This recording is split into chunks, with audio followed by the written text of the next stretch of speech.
Karakteristik geografis dan interaksi dengan bangsa asing. Nah, sebelum masuk ke temanya, aku mau memperkenalkan diri dulu nih. Namaku Raisa Alfira Maja, aku kelas 87 mata pelajaran IPS atau Ilmu Pengetahuan Sosial. Langsung masuk ke inti temanya aja ya. Seperti di judulnya, aku akan membahas karakteristik geografis dan interaksi dengan bangsa asing. Inggris 2014 membagi kapal atau perahu yang terdapat pada relief Candi Borobudur. Berikut menjadi dua kategori, yaitu kapal atau perahu Indonesia dan kapal atau perahu jenis lainnya. Hal tersebut membuktikan bahwa sudah terjadi interaksi antara bangsa Nusantara dengan bangsa lainnya. Berikut dijelaskan mengenai interaksi bangsa asing dengan Nusantara. 1. Bagaimana perdagangan Nusantara pada awal Masehi?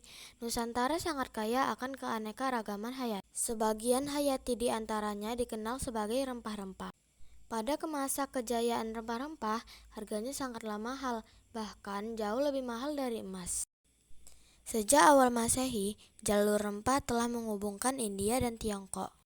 Tercatat, sudah ada pelaut Jawa yang mendarat di Tiongkok pada abad kedua Masehi.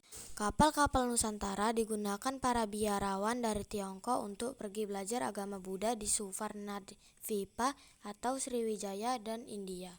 Seorang astronom Yunani bernama Claudius Ptolemaios yang tinggal di Alexandria, Mesir pada abad ke-1 Masehi, membuktikan awal adanya peran Nusantara dalam percaturan dagang di Samudra Hindia yang ditulis dalam Guide to Geography, peta kuno di mana di dalamnya tercantum nama sebuah kota bernama Barus, yang tampaknya merupakan kota pelabuhan kuno yang amat penting di Sumatera dan di dunia. Pada awal Masehi, mulai berkembang jalur baru yaitu jalur laut atau biasa disebut dengan jalur rempah. Berikut beberapa faktor yang mengakibatkan para pedagang memindahkan jalur pedagangnya yang semula menggunakan jalur sutra, kemudian berganti menggunakan jalur laut atau jalur rempah. A.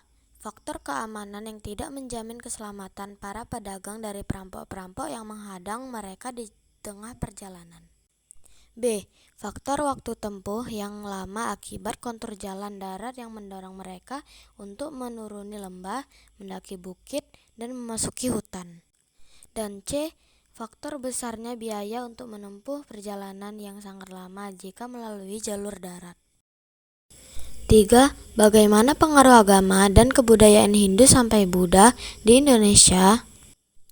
Berikut beberapa contoh hasil akulturasi kebudayaan Hindu sampai Buddha dengan kebudayaan Nusantara. A. Seni rupa atau lukis. Masuknya kebudayaan Hindu sampai Buddha ke Indonesia turut berpengaruh terhadap perkembangan dalam bidang seni rupa, seni pahat, dan seni ukir. B. Seni bangunan atau candi. Pada umumnya, bentuk candi di India berupa stupa, sedangkan candi di Indonesia terdapat tangga untuk menuju puncak candi. C. Kesusastraan.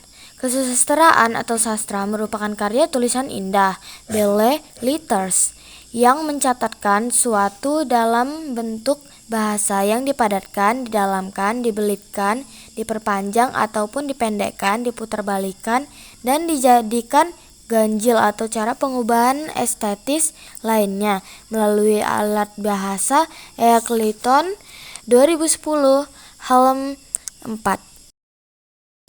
D. Bahasa dan tulisan. Kebudayaan Hindu sampai Buddha yang menyebar ke Indonesia turut berpengaruh pada aspek kebahasaan dan tulisan.